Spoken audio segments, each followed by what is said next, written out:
arguably one of the most powerful indicators in the prophecy itself as to who this power is the duration of time, the tenure of time that this little horn power would be prominently on the scene. And Daniel says that he would reign for a time, times, and half a time. Now, looking at the Aramaic that is used here, it's very clear that a time and times in the plural, that's 2 times, and half a time together makes up 3.5 times. The easiest way to reckon that, and Revelation 13 helps us with that, is to say this is 3.5 years. 3.5 years. But in Revelation 13, we just read it, it says this power shall last for 42 months. And so Daniel seems to be saying that this power would reign for 3.5 years. Now, in our time, we operate on a calendar that has, 365.25 days in a year. In Daniel's time, there were 12 months and 30 days in a month, and so you would have a year as 360 days. Now, you do the math. A time is 360.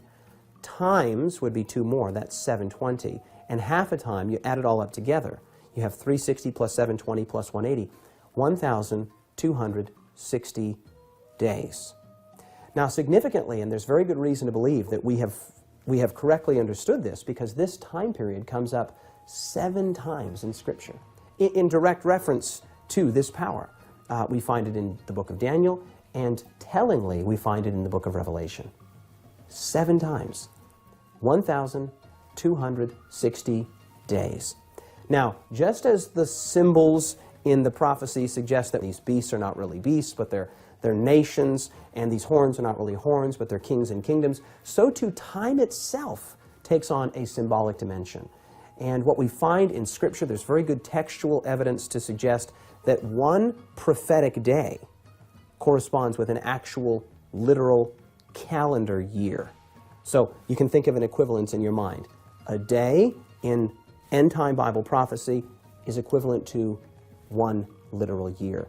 Now, 3.5 years would make up 1,260 days, which would be years according to the prophetic principle of a day stands for a year, the year-day principle. Daniel says that the tenure, think of this, the career of this power that would wage war against the saints of God, would speak blasphemous words against God, would change times and laws of God, would reign not just for a short time, not for 3.5 literal years. That would be bad enough. This power reigns for more than a millennium. Prophetically, that comes out to 42 months, or 1,260 prophetic days, or literal years. Daniel is seeing this little horn, this blasphemous, persecuting power, make war against God and His people.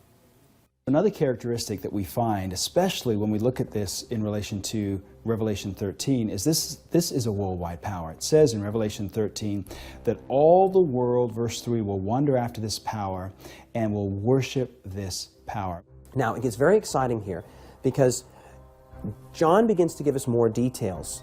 Some of the same kinds of things, but in different language that we saw in Daniel chapter 7. For example, we learn that this power is now global in its influence. And so we're looking for a power here of global significance, of global import.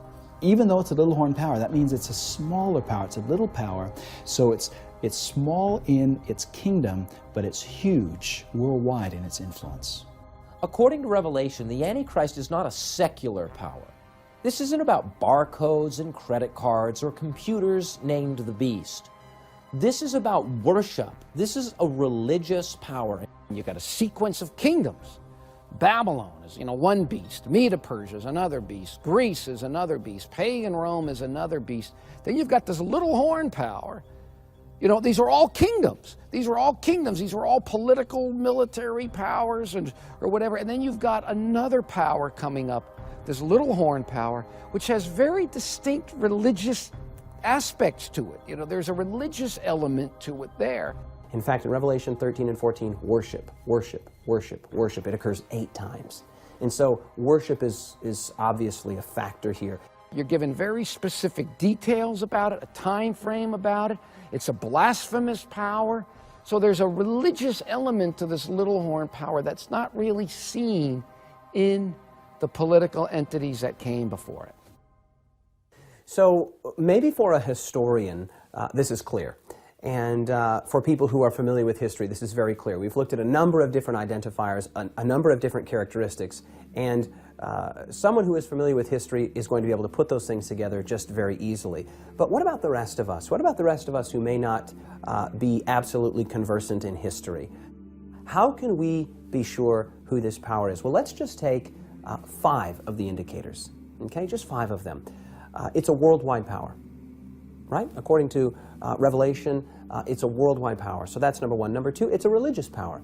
In both Daniel and Revelation, in Revelation explicitly, in Daniel implicitly, we see this power presented as a religious power. And so take that one, number 2.